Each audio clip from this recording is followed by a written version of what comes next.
أعوذ بالله من الشيطان الرجيم. بسم الله الرحمن الرحيم.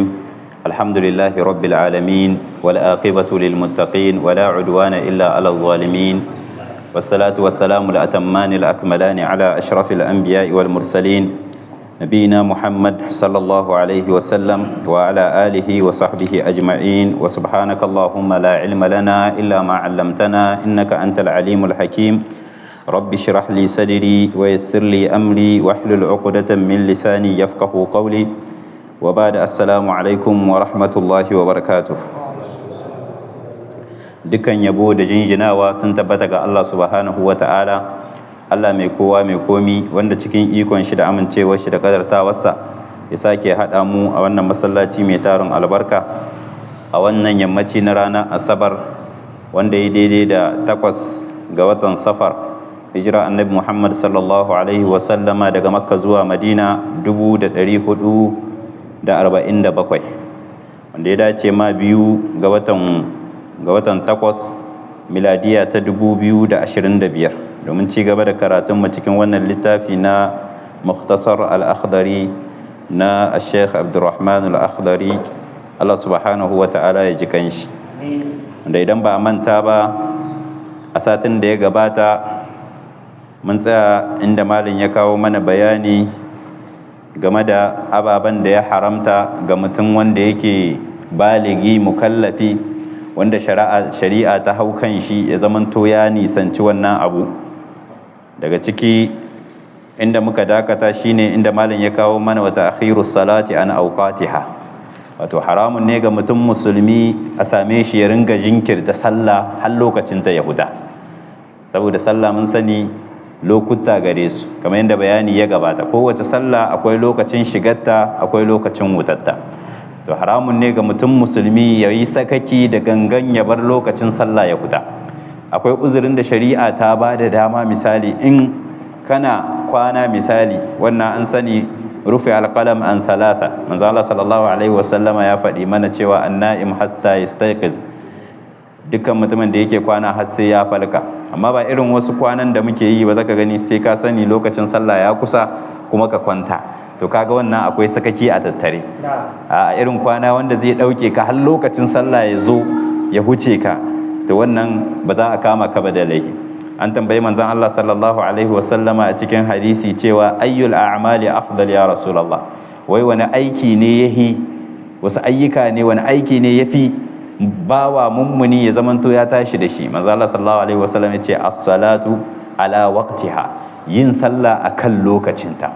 To matakar lamarin sallah abu ne wanda kullum muna faɗi shine ibada wadda ta rage mana ƙwallon wadda ya kamata mutum kullum ya bada kaimi akan wannan ibada, saboda idan baka rike sallah ba, babu wani abu a wannan lokaci wanda zaka rike gagam ya zamanto ya kai ka zuwa ga abin da ya shafi shiga aljanna. Bari ma yana daga cikin agobar ranar tashin alkiyama, idan aka duba fa'il'inka, aka duba littafinka, aka gani cewa lalle sallaka ta zo lahiya lau, to dukkan sauran aikinka za su zamanto kamar lese faset ne aka maka.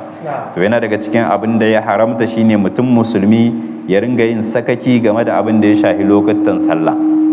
Wajibi ne mutum ya ringa kiyaye sallah akan lokacinta kamar yadda shari'ar musulunci ta karantar da mu.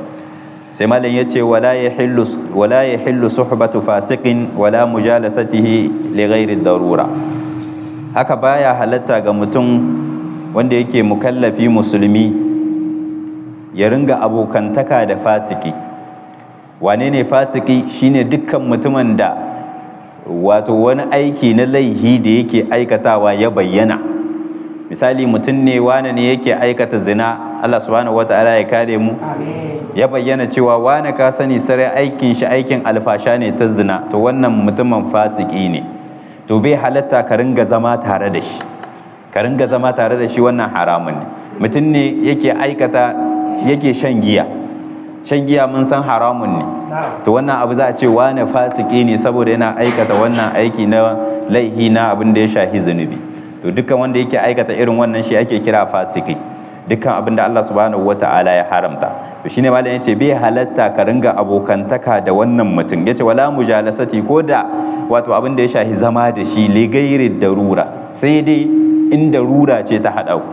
Misali mutum ne wanda yake aikata aikin alfasha, ya kasance kuma irin gidaje wanda ake lojaman da yawa a ciki kuna tare da shi, kai kuma baka da halin da zaka tashi ka koma wani gida, abin da yake kanka shine ka ringa mishi nasiha, wani abin da kake yi ba dai bane ba, dinin musulunci ya hana, in ya ji ya gyaru fa lillahi alhamd, in bai gyaru ba nan a darurance zai zamanto kana iya ka zama da shi.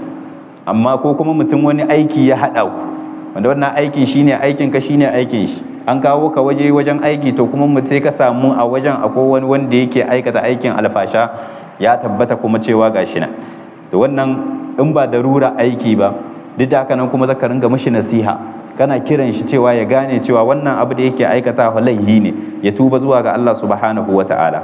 To shine malam yake cewa bai halatta ya zamanto mutum yana abokantaka da wanda yake fasiki in ba ga abin da ya shahi darura ba, kamar yadda bayani ya gabata, manzo Allah sallallahu alaihi wasallam ya kwatanta mana mutumin da yake abokantaka da mutumin kirki da kuma mutumin da yake abokantaka da mutumin wanda yake lalatacce. Manzo Allah sallallahu alaihi wasallam yace kamar misali kana abokantaka da mai turare, kaga zaka ji kamshi zaka saye zai baka, shi kuma wanda yake abokantaka da mutum wanda yake fasiki lalatacce shine kamar kai ne ka je wajen wanda yake ziga-zigi, ka je makera, kaga ana hura wuta ga kauri ga wuta tana iya balluwa ta zamanto ta tilla ma tufakka, ga abubuwa dai wanda wato zai zamanto baka wannan insuwa. Allah subhanahu wata'ala ya datar da mu. To sai malam kuma ya ci gaba da cewa wala yatlubu ridal makhluqin bi sakhtil khaliq. Qala Allah subhanahu wata'ala wallahu wa rasuluhu ahaqqu an yurduhu in kanu mu'minin. Wa qala alayhi salatu wassalam la ta'ata li makhluqin fi ma'siyati al-khaliq. Malam yake cewa haka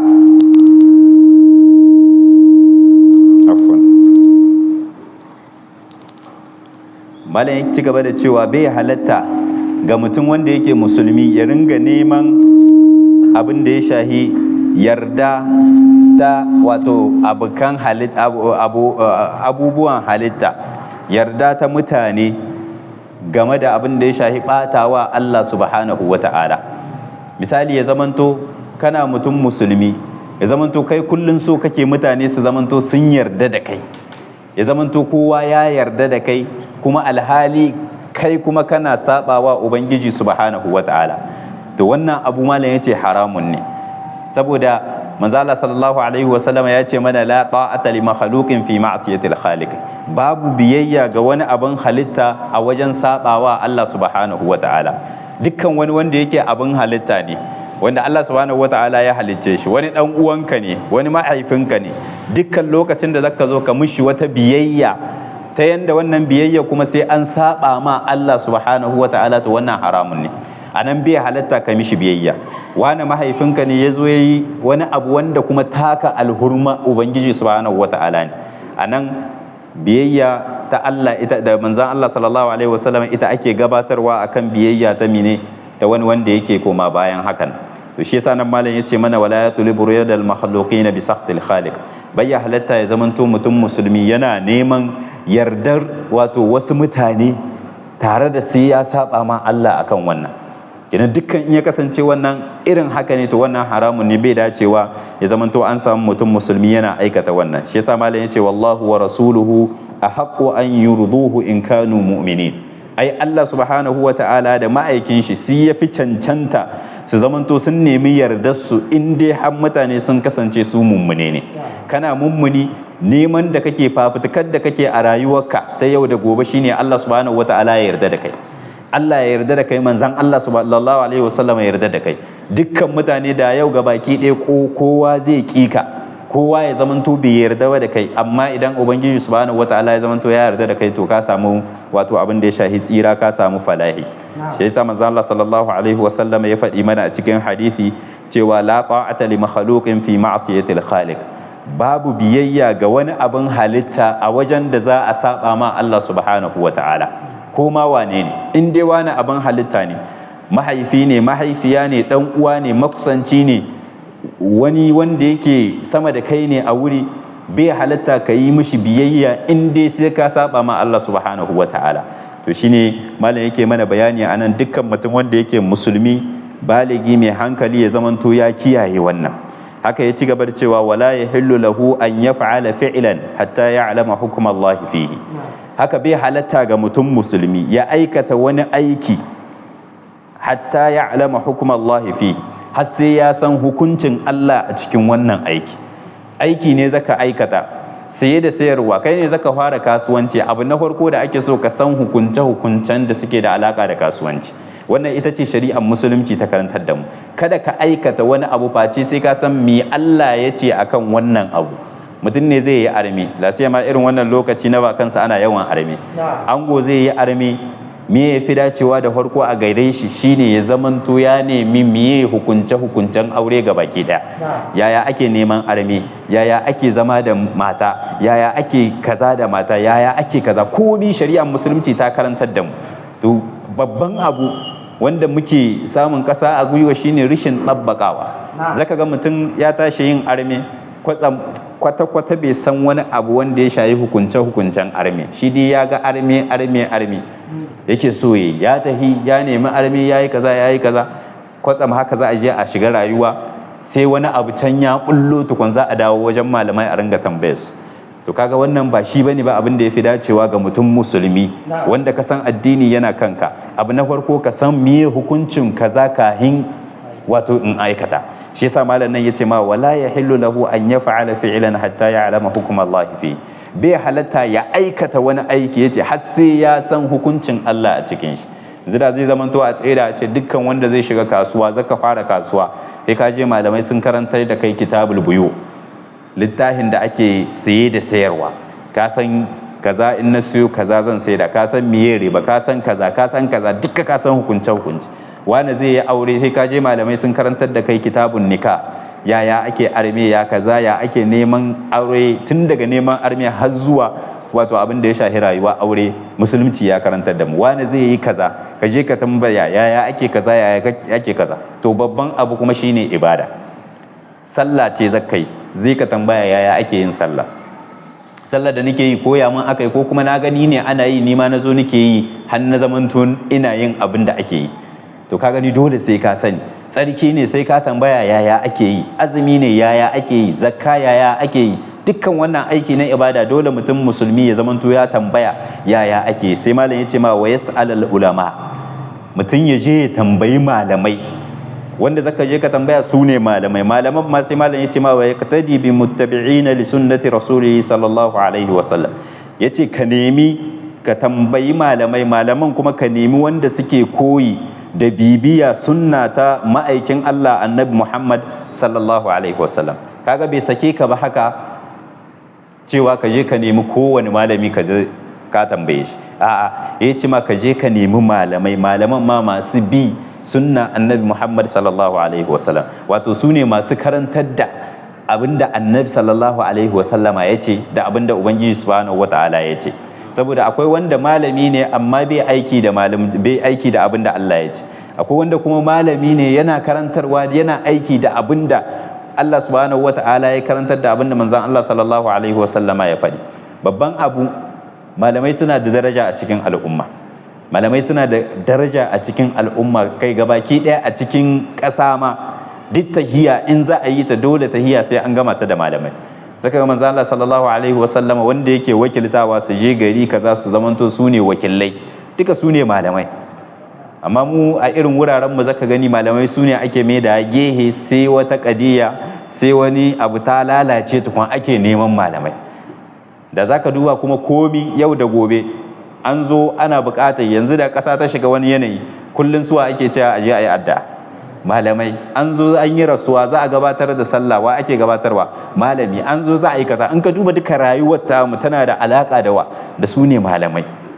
To malaman shi yasa ake so a samu malamai wanda suke da tsoron Allah, wanda suke bin karantarwar manzon Allah sallallahu alaihi wasallama da abinda Allah subhanahu wataala ya ce. To wannan su suke saita al'umma, su suke dora al'umma akan turba wadda take ta gari. To nan malam ya ce maka nemi wanda suke bibiyar sunnan manzon Allah sallallahu alaihi wasallam, wallazina yadulluna ala ta'atillah. Haka wanda suke shiryarwa, suke nuna maka ga shiriyar Allah subhanahu wataala. ni Allah yake so, menene ake so a bi dan ka samu tsira, ka samu falahi a gobe ranar tashin alkiyama. Malam yace wa yahdharuna min ittiba'i shaytan. Wannan malaman kuma wanda suke gargadin ka kada ka bi hanyar shaydani, kada ka bi hanyar shaydan, kada ya zamanto ka ringa bin dukkan wani abu wanda shaydani yake so. To duka wannan malam abin da ya kawo ya nuna mana irin haramci game da mutum musulmi ya yi aiki na gaba gaɗe haka kawai ya sa kan shi gaba ya je ya aikata aiki ba tare da ya san hukuncin Allah da yake cikin wannan aiki ba. Kina abin da yake kanka da farko ka nemi sanin wato abin da ya shafi hukunce na Allah. Allah subhanahu wataala ya ce fas'alu ahla dhikri in kuntum la ta'lamun. Ku tambayi ma'abota ilimi in har kun kasance ba ku sani ba. Dukkan abin da ba ku sani ba ku tambayi wanda suke da sani a wannan bangaren sai su sanar da ku. Haka Allah subhanahu wataala yake gayi can walau rudduhu ila rasuli wa ila ulil amri minhum la'alimahu alladhina yastanbituna minhum al-aya. To ala kulli hal nan malam yana mana bayani kenan mutun ya nema ga malamai su sanar da shi, sai yace wala yarda li nafsihi ma radiyahu al-muflisuna alladhina da'at a'maruhum fi ghairi ta'ati Allah ta'ala fa ya hasratuhum wa ya tula bukaihim yawm al-qiyamah. Malam yake cewa haka kada ya zamanto ya yardan ma kan shi abinda wato asararru matsiyata suka yardan ma wato kansu, wanda suka zamanto sun tozartar da rayuwarsu wato ba akan bin shari'ar musulunci ba akan bin biyayya ga Allah subhanahu wata'ala. Kenan kada ya zamanto kaga wasu suna koyi suna rayuwarsu haka sakaka ba ta addini ba, ka zamanto kai ma kana so ka yarda ma kanka wannan rayuwa da suka kasance suna aikatawa. A'a, kai rayuwar da kake so ka yarda ma kanka shine rayuwar da Allah subhanahu wata'ala yake so. Wannan wanda suka yarda ma kansu rayuwa irin ta zaman ta muflisun, al-muflisun mun gani su ne wanda manzo Allah sallallahu alaihi wasallam ya bamu labarin cewa ya tambayi sahabbai shin kun san su wane ne matsiyata? Sahabbai suka ce ai matsiyaci cikin mu shine wanda bai da dirhami bai da dinari. Manzo Allah ya ce a'a ba shi bane matsiyaci wanda zai zo ranar tashin alkiyama ya zo da azumi da sallah da zakka da ayyuka na lada, amma wa qarshata mahaza wa qad akhadha mala haza wa qadhafa haza, ya zo ya zagi wane, ya ci mutuncin wane, ya yi da wane, ya ma wane kaza, shi kawai haka rayuwar shi. Manzo Allah sallallahu alaihi wasallam ya ce za a dauki dukiyar wane, za a dauki ladan shi da ya aikata aiki na alkhairi yayi sallah sai a ba ma wancan wanda ya zaga, a dauki kaza a ba ma wancan, duk wanda ya zaga ya ci mutuncin su ya musu kaza duka a dauki ladan shi a rabe. Manzo Allah ya ce har sai ya kai ladan nashi ya kare kuma ga wasu ba a da sa ba, sai a koma ga zunubi. Manzo Allah sallallahu alaihi wasallam ya ce sai a ringa dauko zunubin wancan wanda ka zage shi sai a dauko zunubin shi kuma a dora maka, saboda rana ce ta adalci, Allah subhanahu wata'ala adalci yake. Haka sai ka koma ka zo da lada da kana tunanin zaka aljanna, ya koma yanzu baka da komi a jewa ka wato abin da ya shahi wuta. Shi yasa nan malam yace ma fa ya hasaratuhum wa ya tula bukaihim yawmal qiyamah, ya asaran mutanen wa'annan, ya tsawon kukan da za su yi a gobe ranar tashin alkiyama. Shi yasa wallahi a kullun lasiya ma bangaren shugabanni da suka zo suna zalunta ku misali, kada ya zamanto ka ringa yi musu kazafi kana zagin su kana kaza sai zamanto a nan duniya sun gallaza muku kuma a goje gobe ran tashin alkiyama a dauki ladan ka a basu. To kaga ai abu bai yi ba, a nan sun cutar da kai a kuma je gobe can ranar tashin alkiyama su wannan, ai kaga akwai matsala. A'a, manzo Allah sallallahu alaihi wasallam ya shiryar da mu cewa dukkan shugaban da aka dora muku ya zamanto yana cutar da ku yana kaza manzo Allah ya ce ku bashi haƙƙin shi, haƙƙin da yake nashi na shugabanci ku bashi shi, ku kuma haƙƙin ku da ya tauye ku tambayi Allah subhanahu wataala ya baku haƙƙin ku ya saka muku. Shi manzo Allah sallallahu alaihi wasallam ya karantar da mu.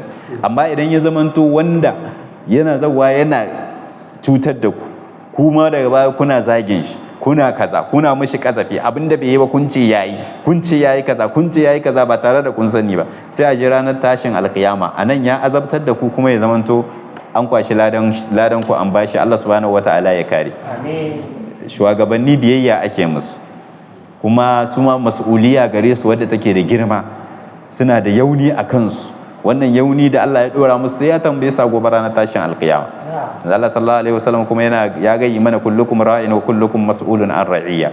Kuma yana daga cikin shugabanni wanda suke da alkhairi shine wanda 'yan ƙasar talakawan shi suke yaban shi. suke mishi addu'a shi ma yana musu addu'a. Manzo Allah sallallahu alaihi wasallam haka yace shine fiyayye alkhairi mafi alkhairin shugabanninku shine wanda kuke musu addu'a suna muku addu'a. Mafi sharri kuma shine wanda kuke tsine musu su ma suna tsine muku. Kai shugaba yana tsine ma talaka su ma suna tsine musu, kaga wannan duka an zamanto wato wannan Allah subhanahu wataala ya kare mu. To sai malam ya ci gaba da cewa nas'alullah subhanahu wa ta'ala an yuwaffiqana littiba'i sunnati nabiyyina wa habibina wa sayyidina Muhammadin sallallahu alaihi wasallam. Ce muna roƙon Allah subhanahu wa ta'ala da ya mana gamdakatar littiba'i sunnati nabiyyina game da bin sunnan manzon mu annabi Muhammad sallallahu alaihi wasallam wa habibina masoyin mu wa sayyidina shugaban mu Muhammad shine annabi Muhammad sallallahu alaihi wasallam. Tsira da amincin Allah su tabbata a gare shi. Kaga nan malam sai da karshen muqaddiman nan da ya mana doguwa sai ya maka addu'a ya ce muna roƙon Allah subhanahu wataala da yayi mana gamdakatar akan bin sunna annabi Muhammad sallallahu alaihi wasallam, saboda bin sunna manzo Allah sallallahu alaihi wasallam tawfiki ne daga wajen Allah subhanahu wataala. Allah ya shirya ce daga wajen Allah ya shiryar da kai kana neman menene annabi yace ayi in yi, menene annabi sallallahu alaihi wasallam yace bai da kyau in bari. Wani zaka gani kana ce mishi ga abinda manzon Allah ya ce sai ya ce a'a ai malam wane kaza ya ce. To abinda zaka duba malam wane da manzon Allah wanne ne ake gabatarwa?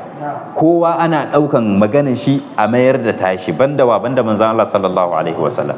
Manzon Allah sallallahu alaihi wasallam shine in ya gayi magana dole ka karba sami'na wa ata'na, wannan ita ce. Amma duk wani yanzu manyan malamai su Imamu Malik, su Imamu Shafi'i, su Imamu Ahmad bin Hanbal, su Imamu Abu Hanifa, wanda mazhabobi guda hudu na abin da ya shafi fiqhu wanda ake dangantawa zuwa gare su mafi yawa, dukkan su gabaki ɗaya suka ce duk inda kuka ga maganan mu ta ci karo da maganan manzon Allah sallallahu alaihi wasallam suka ce to ku me da maganan mu ku dauki maganan manzon Allah sallallahu alaihi wasallam. Wannan shine addini. Idan kana so ka samu salama a cikin rayuwa, ka samu addinin ka yi shi a sauƙaƙe, ka yi addini baka tsananta ma kanka ba, baka huce gona da iri ba, shine ka tsaya inda manzon Allah sallallahu alaihi wasallam ya aike ka. Manzon Allah yake ce mana wannan addini yana da sauki, ba zai yi ba tsanani sai ga mutumin da ya tsananta ma kanshi, kuma dukkan mutumin da ya nema ya tsananta ma kanshi akan addini to sai ya rinjaye shi. Shi yasa addinin musulunci addini ne wanda yake da wato sauki. Allah subhanahu wataala ya datar da mu. Akwai hadisin da manzon Allah sallallahu alaihi wasallam yake ce mana taraktukum alal bayda layliha ka nahariha la yajudu anha illa halik. Zalla yake cewa na bar ku akan wani haske wanda yake haske ne fes, daren shi da yinin shi baki daya babu duhu tattare da shi. Manzo Allah sallallahu alaihi wasallam yake cewa babu wanda zai kauce ma wannan hasken face sai ya halaka, babu wanda zai bar wannan hasken face sai ya halaka. Saboda addini kamar yadda muka faɗi a baya cewa addini ya cika, manzo Allah sallallahu alaihi wasallam ya cika da addini ga baki daya. To ala kulli hal nan muka zo ƙarshen wannan muqaddima da malam ya mana, shinhuda da ya mana a duka wato littafin nashi.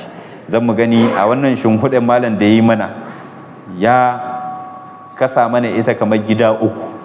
Da farko malam ya yi mana bayani kan mine kan ya zamanto mutum ya yi matukar kokari ya gyara tauhidin shi, ya gyara tauhidin shi, saboda tauhidi ya nuna maka cewa shine asas, shine farko, shine gimshiki, shine idan bai yi ba dukkan aikin ka ba zai yi ba.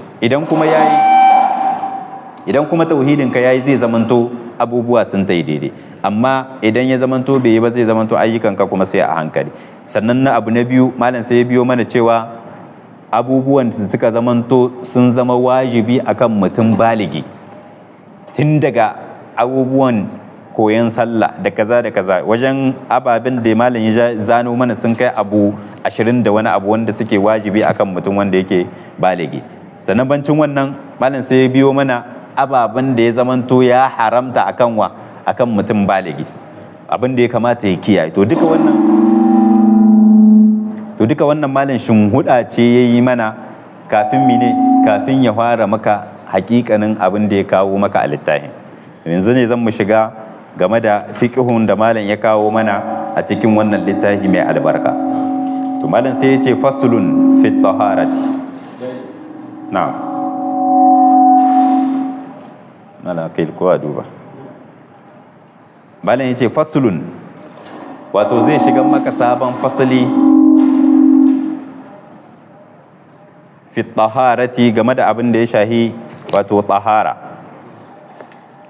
Idan aka ce tahara shine tsarki, idan aka ce tahara shine abin da ya shahi tsarki. malam yace at-taharatu qisman, taharatul hadath, taharatu hadathin wa taharatu khabathin. malam yace mana tsarki ya kasu kaso biyu, akwai tsarki na hadathi, akwai kuma tsarki na khabathi shine na dauda. Akwai tsarki na jikinka, gangan jikinka, misali na abin da ya shahi bawali, da abin da ya shahi janaba, da abin da ya shahi bayan gari. Akwai kuma tsarki wanda zaka yi shi na abin da ya shahi tufaka ko kuma wani kaya ko kuma wani wuri. To wannan kala biyu na abin da ya shahi tsarki.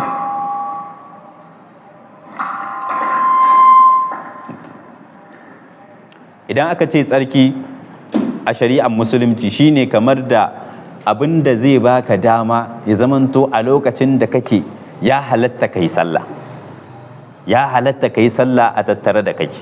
Yanzu misali idan muka ɗauka alhadath, tsarki na abin da ya shahi wato bawwali ko bayan gari ko kuma abin da ya shahi janaba, me yake ɗauke mana su shine in ma ka yi arwalla, in ma ko kuma ka yi wanka, in ma kuma idan babu baka samu ba ruwa shine ka yi temama. Mutum ya zo bai da arwalla, abin da zai yi ya yi sallah shine ya yi arwalla. Sannan ita wannan arwalla da mutum yake ibada ce, malamai sun kasa ibada, akwai ibada wadda take ma'qulatul ma'ana, akwai ghairu ma'qulatul ma'ana. Akwai wata ibada wadda ma'anarta kai kanka kana iya gane ma'anarta, amma akwai ibadar da baka iya gano ma'anarta. Ibada ce zakka yi taqarruban, Allah ne yace kai haka nan haka zakka yi. Yanzu misali idan muka dauki arwalla, yanzu yin arwalla lokacin da ka zo yin sallah, shin mutum yana iya hankalto ma'anar yin arwalla? Miye ma'anar yin arwalla? Na zo na wanke hannuwa na kurkure baki, in shaƙa ruwa, in wanke huska, in wanke hannu, in wanke hannuwa, in yi shahon kai da kunne da ƙawa, tukun in je ta muni permitir in je in yi sallah. Ko da ku na yi wanka da ƙarshen sabulin duniya, ba na hudda datti ba, ya ishe in yi sallah? Ba zan yi sallah ba, dole yana yi mi, yana zo na wannan arwallai. To ka gani ai kai tsaye ba ka san ba, to miye ma'ana a ce ai haka? To haka Allah ya shar'anta. Shi yasa addinin musulunci a ko da yaushe kada ka ce komi wai hankalinka ya baka shi a hankali tukun zaka iya cewa kaza. Saboda idan kana sanyo hankali game da sha'anin addini ka ce a sai abinda hankalinka ya yarda da shi tukun zaka yi aiki da shi a wajen ibada ko kuma aiki da shi a waje kaza, to wannan kwarai ka kama hanyar halaka, ka kama hanyar tabewa daga cikin shari'ar musulunci. Abinda shari'a ta ce ma addinin musulunci ya karantar da mu a yi kaza, na san hikimar ban san hikimar ba, addini ya karantar da ni yi zan yi. Addinin musulunci ya ce mana kaza, na san hikimar ban san hikimar ba, yi zan yi.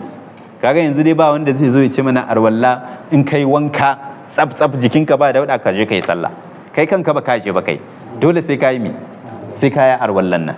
To wannan arwalla kuma ita zata baka dama ka je ka yi sallah kana cikin tsarki. In janaba ce ta kama ka ko mace wadda take cikin al'ada ta tsarkaka su, dole sai mutum yayi wanka, sai mutum yayi wanka. To kuma idan baka samu ba wato ruwa shine kuma sai ka yi taimama, wannan wata ruhusa ce, wani rangwame ne shari'ar musulunci ta baka, wato ka yi amfani da shi ka yi sallah. To malam yake ce mana wannan abubuwan sun kasu kasau biyu. Yanda zaka tsarkaka aka ce mana da ruwa, idan babu ruwa taimama, to sai malam zai ambata ma ruwan wani iri ne za a yi amfani da shi. Sai ce mana wala yasihhu al-jami'u illa bil ma'i tahir al-mutahhir. Yace duka wannan yin hudda dauda ta datti na jiki da datti na abin da ya shahi tufa bai inganta sai ka yi aiki da ruwa wanda yake tsarkakekke mai tsarkakewa, ruwa tsarkakekke kuma mai tsarkakewa. Kenan ashe akwai ruwa wanda yake tsarkakekke ne amma ba mai tsarkakewa ba, an gane? to sai malam ya ci gaba zai fasarta maka wanne ne to tsarkakakken mai tsarkakewa, sai ce wa huwa alladhi lam yataghayyar launuhu aw ta'amuhu aw rihuhu bima yufariquhu ghaliban, yace shine ruwan da wato launin shi kalar shi bata canza ba, haka kuma ɗanɗanon shi bai canza ba, haka kuma wato ƙanshin shi bai canza ba da abin da zai iya rabuwa da shi, wanda abin da yake a rabe yake wato mafi aksari. Yanzu misali idan muka ɗauki ruwa ne ka ɗauka gashi nan sai zamanto ka sa mishi sukari, kaga ruwa ne amma me ya sake mishi sukari wanda har ya kai ɗanɗanon shi ya sake, to wannan ruwan ɗahir ne, tsarkakakke ne ko ba tsarkakakke ba ne, saboda za ka sha, za ka iya aiki na ibada, ba afwan, za ka iya aiki na al'ada, amma ba ka iya yin ba ibada da shi, amma ba za ka zo ka yi arwalla da wannan ruwan ba. Aka ce ma ga ruwa na iya arwalla ta zaka yi a wannan ruwan sukari ne, ba ya yi ba ibada. Ruwa ne samfil gare ka, ya aka sama wato yi aka sa coca-cola ta canza launin shi, kaga ai zai shayu sosai, zai shayi wannan gabatar da shi za a sha, amma mene ba za a iya ibada ba da shi, ba ka iya ba wankan tsarki da shi, ba ka iya ba abin da ya shahi arwalla da shi, saboda mi saboda kalar shi ta canza. To kuma sai na uku shine kanshi, ruwa ne masalan sai aka sa mishi turare, ka gani in kana so kana iya kai wanka na lahiya laukaji ka yi wankan turare, amma dai mene arwalla da wankan ibada ba ka yi ba. To amma dai ruwan tsarkakakke ne, to haka ka kiyasta duk ruwan da ya zamanto ruwa ne tsarkakakke, amma dai wannan ɗaya daga cikin ababen guda uku sun canza, to ba a aiki da shi a ibada. Hadisi ne na annabi Muhammad sallallahu alaihi wasallama ya faɗi mana cewa ruwa idan ya zamanto ɗayan abu guda uku ba su canza mishi ba, to wannan ana iya ibada da shi, amma in ɗanɗanon shi da ƙanshin shi da warin shi ya zamanto ya canza, to wannan ba a iya ibada da shi. To amma a yaushe akwai wanda kuma zai canza in a yi ibada da shi, shine malam sai ya ce mana bima yufariquhu ghaliban, amma idan ya zamanto abinda yana iya rabuwa da shi ba tare ba yake da ruwan suna rabuwa, sai ya ce maka zaiti, kamar mai, ruwa ne gashi nan sai aka zo aka zuba mishi mai, ka gani ai asali ba ruwan ne ba yake da mai, to wannan ruwan ba za a yi ba ba za a yi ba ibada da shi ba, saboda ruwan yanzu ya cakuyu da abin da ya shahi mai ya canza. Haka kuma ya ce mana wasaman da abin da ya shahi mai na dabbobi irin ka ce kitse, haka waddasam da abin da ya shahi romo, kai ne miyar ka ta zubi cikin ruwa, ka gani ka iya amfani da shi ka rarraba ka kare wata miye, amma dai ba ka iya arwalla da wannan ba, amma kuma tsarkakakke ne. Ya ce ga baki ɗayan shi, ya ce walwadahi, haka da abin da ya shahi datti dauɗa ta abin da ya shahi dabbobi, in ta taɓa ruwanka ka gani zai zamanto datti ya shige shi, haka wasabun, ruwan da sabuli ya zamanto ya taɓa shi, haka malam ya ce walwasakh da abin da ya shahi dauɗa, ya ce wa nahwihi da makamancin shi. To dukkan wannan kwatankwacin su idan ya zamanto ruwa ya taɓa ba za a yi wato ibada da wannan ruwa ba, amma da ya ce wala ba asabit turabi wal hama'i was sabahati wal ajur, a wata ruwaya yana zawa wal hazzi, ya ce babu laihi idan ƙasa ce ta cakuyi da wannan ruwan. Misali wasu ƙasashen su zaka gani ruwan nasu ma yana da ƙasa, ko kuma misali ruwan tabki, ka zo ƙauye ruwan tabki kaga ai ya cakuyi da ƙasa, to wannan babu laihi kana iya amfani da shi.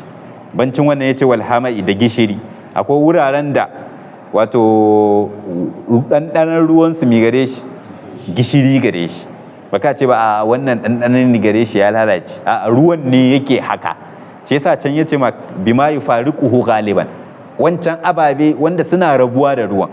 Yanzu ai wannan asalin ruwan baka iya raba shi da gishirin nan, amma in ruwa ne namu misali bai da gishiri ka gishiri ka zuba baka ce ba can an ce ka yi da gishiri nan ma ai gishiri ne baka yi ba a'a nan sa shi aka yi ba a ciki ba yake can kuma asalin ruwan ne yake da gishiri an fahimta kenan ko kuma ya zamanto ƙasa wadda take da laka akwai inda laka ce ruwan tana yi waye ja ko kuma jan gargari wanda asalin wajen ruwan nasa haka yake to wannan za a iya amfani da shi a cikin ibada amma dai in abin yana raguwa da shi sanyo shi ne aka yi daga baya aka sama ruwan to wannan ruwan ba zai zamanto an yi ibada da shi ba an sani ba an fahimta to wannan duka hadisai ne na manzon Allah sallallahu alaihi wasallama wanda suke nuna mana wato wannan abu manzon Allah sallallahu alaihi wasallama akwai hadisan da suke ƙara nuna mana kuma idan abin ya zamanto misali kaɗan ne ya taɓa shi misali kai ne kana da tano guda na ruwa ko irin ɗan shato wannan na gidaje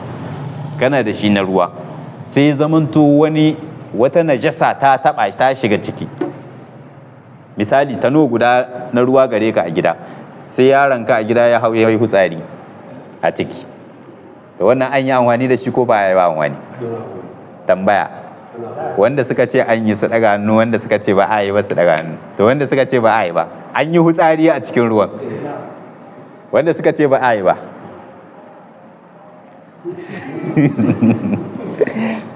to idan najasa ta taɓa ruwa matuƙar ruwan ya fi ƙarhin najasai to za a yi amfani da shi za a iya ibada da shi manzo Allah sallallahu alaihi wasallam ya ce idza kana al-ma'u qullataini la yunajjisu lam yahmilu al-khabath ce idan ruwa ya kai ƙulla biyu kamar tano biyu misali ko yana da yawa wata ka'ida ce aka baka idan ruwanka yana da yawa wata najasa ta zo ta faɗa ruwan nan ba za ta iya canza shi ba ga baki ɗaya yanzu yaron ka da ya hutsari a cikin shaton ka na gida eske in ka ɗauko ruwan nan zaka sha ka ji abin hutsari ba ka ji ba ɗanɗano ba abin da zai sake to wannan ruwan zaka iya ibadar ka da shi kenan kan titan ruwan najasa tana cin ƙarhin ruwan ya koma ruwan najasa amma bata ci ƙarhin ruwan ba ta yadda za ta iya canza wani abu na ruwan to wannan ruwan yana nan a tsarkake yadda yake mutum zai yi ibada da shi to malamai sun ɗan yi mana talhisin game da abin da ya shahi irin ruwayen da aka wannan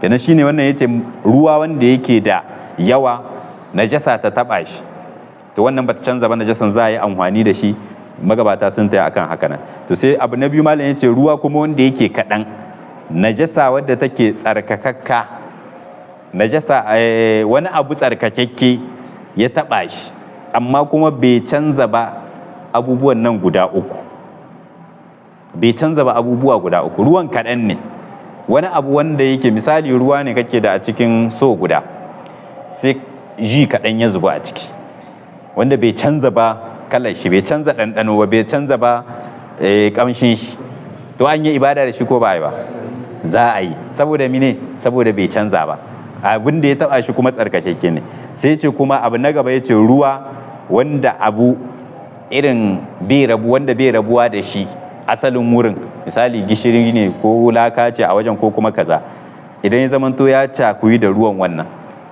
ya tsaye an yi ibada da shi ko ba a yi ba za a yi ibada da shi ma shi kuma ruwa kuma mai yawa to sai wani abu na najasa ya taba shi amma dai kuma bai canza mushi komi ba za a yi ibada da shi za a yi ibada da shi ruwa yanda yake kaɗan najasa mai yawa ta taɓa shi nan ba a yi ba ibada da shi ruwa wanda yake kaɗan najasa ta taɓa shi amma bai canza ba abubuwan nashi ga baki ɗaya to nan ma za a yi duk da wasu malamai suna ɗan wannan inshi amma dai a mafi rinjayen maganar malamai cewa za a yi ibada da wannan ruwa to sai malam ya ce an fahimta ko to sai malam ya ce mana fasulun sai ya ƙara mana wani fasali kenan wannan fasalin da malam ya mana na farko bayani ne game da ruwa da najasa ta tufa ko ta jiki ba abin da yake hudda ta sai ruwa wanda yake tsarkakakke mai tsarkakewa sai malam kuma ya ce mana ruwan tsarkakakke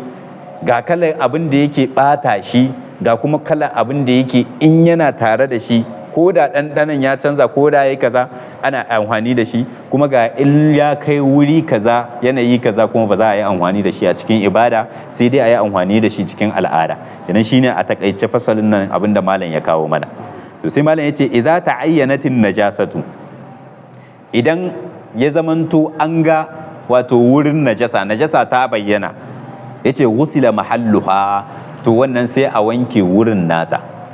Kai ne zaka zo masallaci sai wani mai moto ya zo ya watsa ma wani ruwan gwalalo, fat sai ya taba tufarka, kaga nan deja ka san ina ne ta taba, to sai malam yace ghusila mahalluha, sai a wanke wannan wurin da ta taba.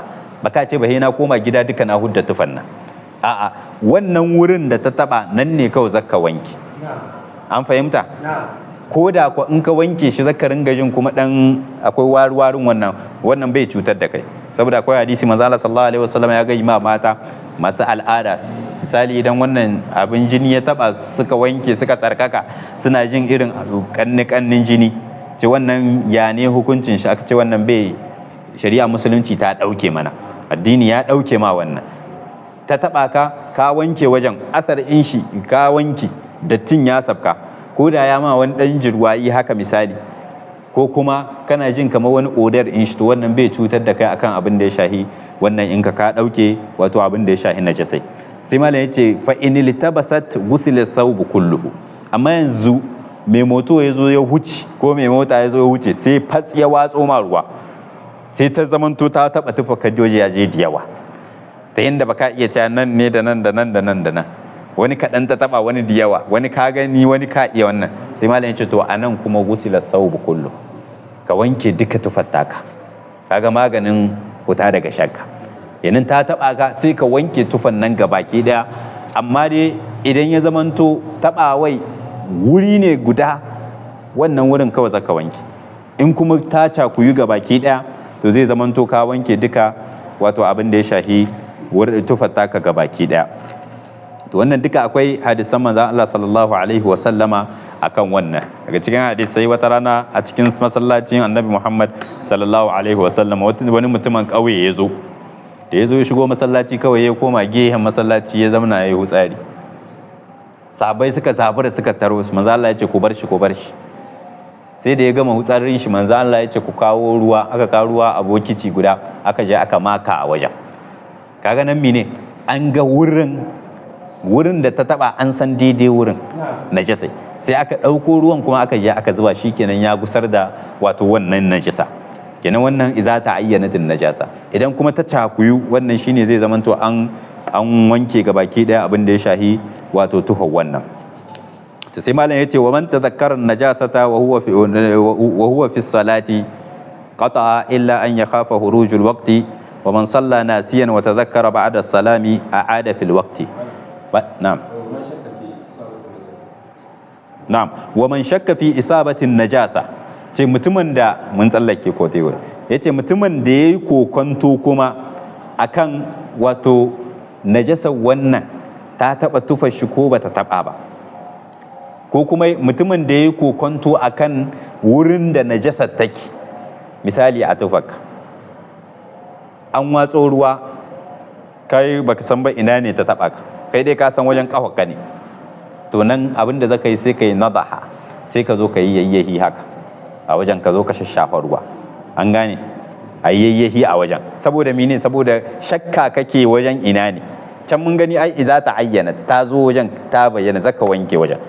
Idan kuma ta cakuyu duka sai ka wanke ji, amma kuma ga wajen nan ka san interval din, amma dai kuma baka san ba ina ne, to nan sai ka zo ka yi yayyahi ga baki da. Yace fa in asabahu shay'un shakka fi najasatihi fala nadha alai. Idan kuma ka zo wani abu an watso ruwa daga gida, wani gida zaka wuce aka watso ruwa, ya taba ka, sai kake tunanin to wannan ruwan najasa ne ko ba najasa bane ba, to nan fala shay'a alai, babu komai akan ka, kawai asali mubah ne ba najasa bane ba, sai ka tai. Wannan akwai kisa da malamai suke bada, wani almajiri da malamin shi suna tahiya, suka zo hucewa daga wani waje aka watso ruwa, ruwa ya taba su, suka ci gaba. Kawai almajirin ya koma ya kwankwara gida, wai ruwan nan da kuka watso menene? Ya ce ai ruwan da najasa ne muka zo. Ya ce a ya zo ce malam ruwan nan da ya taba najasa ne. Ya ce ka janyo mana, da muna zaman mu da ba zan mu wannan ba, amma yanzu dole sai mun wanke. To kenan idan kai shakka akan abin da aka zubo maka, shin wannan najasa ne ko ba najasa bane ba, to anan fala shay'a alai, babu wani abu a tattare da kai, sai ka wuce haka malam ya ce. Amma matukar ka san wannan abin da ya taba ka najasa ne ga shari'a, abin da shari'a ta sanar da kai, in ka ga wajen ka wanke wajen, in duka tuface ta cakuyi misali sai ka wanke tufar taka gabaki daya, in waje ne wanda kuma kana kokonton ina ne sai ka yi annada, saboda wata rana, saboda nan kana kokonton najasan ne. Wata rana Mulaika kaka Anas sahaban annabi Muhammad sallallahu alaihi wasallam ta gayyaci manzon Allah sallallahu alaihi wasallam a gidanta. Manzon Allah sallallahu alaihi wasallam bayan ya musu sallah, bayan sun ci abinci zai musu sallah, sai Anas ya je ya dauko wata tabar makkaba wadda yake cewa qadistu waddat min tuli ma lubitha, saboda yanda ta jima ta tsuwa har ta yi baki tabar mai. Kaji sabon manzon Allah sallallahu alaihi wasallam haka da ya dauko ta sai aka dauko ruwa aka yayyafa a jikinta, kaga ai ta yi baki saboda ta jima ta tsuwa, kuma ba a sani ba akwai najasa a tare da ita ko babu, sai aka yi sai aka yi annadahu, sai aka daddafa wato abin da ya shayi ruwa. Manzo Allah sallallahu alaihi wasallam ya zo ya hawo yayi sallah a kanta. Kenan ka gani idan wani abu misali tafin ka ne ka ajiye shi kana tsoro wajen nan najasa ta taba ko menene, kana iya daukan ruwa ka dan yayyafa ka kakkabe ka wannan ka zo ka yi aikin ka na ibada da shi. Wallahu ta'ala a'la wa alam. Da sauran lokaci ko kuma mu kwana nan. Na'am. Kenan a mishi tambayoyi sai mu wannan insha Allah. Na'am. Bismillah. Na'am. Na'am.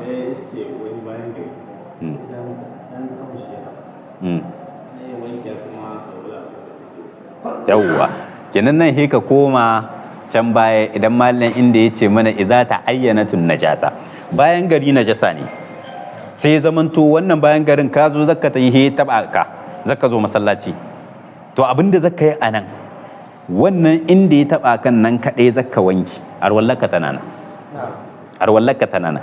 Saboda akwai da yawa fahimtar wasu mutane wanda suke ganin cewa idan najasa ta taba ni shikenan arwallata ta kare, to wannan kuskure ne. Arwalla ba ta karewa sai idan mutum yayi abin da yake karya arwalla, shine misali kanana, shine kayi bawali ko mutum yayi iska ko kuma mutum yayi bayan gari ko kuma mutum ya ci naman raƙumi a wata magana ta malamai, cin naman raƙumi a wata magana ta malamai, to wannan su yake sa ya zamanto arwallaka ta kare. Amma yanzu misali kai ne ka yi arwalla zaka zo masallaci, wani ya zuba ma ruwan kwata wanda yake da ti ko kuma da kashi, to kawai abin da zaka shine ka wanke wannan wurin, in kawai kace ka wanke ta.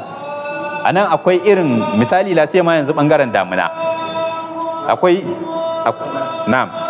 akwai bangaren damuna yanzu misali zaka zo masallaci ga ruwa ya zo korama, in ka zo ka tsallako masallaci daga wannan ruwan, shin a nan me yake hukunci na? Wannan ruwan da na shiga cikin shi najasa ne ko ba najasa ba ne? To a nan akwai magana guda biyu wanda malamai suke bayyana ba, cewa idan ruwan ka san sare wurin misali wajen najasa ce ta biyu, irin najasa wadda take najasa ce ta bayyana, to wannan sai ya zamanto ka yi ka wanke kawahuwanka. Amma idan ya zamanto ruwa ne ruwan sama, kawai gashi nan daga wannan ne wajen ya sabko kawai yake gangarawa, abin da ya canza mishi kala shine kasar wannan ta wannan waje, to wannan bai buƙatar cewa sai ka zo ka wanke wannan inka. Wallahu ta'ala a'la wa a'lam insha Allah. Na'am. Na'am. Na'am.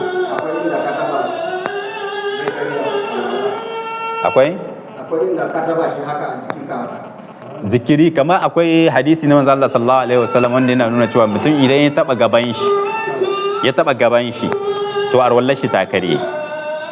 Da wasu malamai sun ce, kamar malaman fiqh zan mu zo a cikin littattafai zan mu gani, sun ce he idan ka taba gabanka da shahawa cewa arwallar ka ta kare. Amma idan misali kawai ka taba ne, amma tabawan ma in tsakankaninka da shi da tufa, wannan bai karya ma arwalla. In kai mubashara shi da hannunka, shine wasu malamai suka ce arwallaka anan ta karye sai ka sake arwalla. To anan iskal inda yake, wata rana misali ka zo kana wankan ibada wanda sai ka gama da arwalla, wankan janaba misali, ka ganin nan ba makawa zaka iya zuwa ka taba abin da ya shafi gabanka. To shi yasa malamai suka sa ka'idar cewa to he idan ka taba shi da shahawa, shi ma kuma babu tufa tattare da kai kai tsaye to wannan shine arwallaka ta karye wallahu ta'ala ala wa ala na'am na'am kamar mutum yana da alwala to sai ya shiga ban daki ko ya ɗauko buta ko so ko wani abu arwala shi za a ce ta kare ko kuma tana arwallar shi tana nan arwalla ko kana da arwalla mun san gada ne da ake go gada wannan kana da arwalla ko kwasa salangar gidanka kai arwallar ka bata karewa kawo datti in ya taba ka je wanke shi amma arwallar ka tana nan arwallar ka tana nan in najisa ta taba ka a tufa sai ka wanke saboda akwai hadisi na manzo Allah sallallahu alaihi wasallam wata rana annabi Muhammad sallallahu alaihi wasallama yana sallah Jibril alaihi salatu wasallam ya zo ya ce mishi a takalmin shi akwai najasa manzo Allah kai tsaye hudda takalmi ka gani nan najasa tana tattare da shi a jikin takalmin shi ya hudda takalmi ba a ce ba ya sake arwalla ba a ce ba ya sake sallah haka aka ci gaba kinan arwalla duk inda ka je in dai matukar ba abun da yake karya arwalla bane kai to arwallarka ba abin da yake karya ta ko da najasa ta taba ka amma idan ya zamanto misali kana da arwalla kai bayan gari arwallaka ta kare kai iska arwallaka ta kare kai bawali arwallaka ta kare kai ji sha'awa hatta yanda wato mazi ya huto maka arwallaka ta kare ka fitar da ka kusanci iyalanka arwallaka ta kare ka taba gabanka da sha'awa arwallaka ta kare ta zamanto ka ci naman raƙumi a wata magana ta malamai shi ma arwallaka ta kare to shi duka irin wannan akwai magana ta malamai wanda idan ya zamanto an dafa shi a dahe yake kuma wannan da ne ya zamanto akwai kamar sabanin fahimta na malamai saboda da sai biyu ne suka zo kada mu tsawaita da bayani wallahu ta'ala ala wa alam abinda muka faɗi daidai Allah ba mu lada kuskure Allah subhanahu wataala ya gafarta mana wa sallallahu wa sallama ala nabiyyina Muhammad wa ala alihi wa sahbihi ajma'in subhana rabbika rabbil izzati amma yasifun wa salamun alal mursalin walhamdulillahi rabbil alamin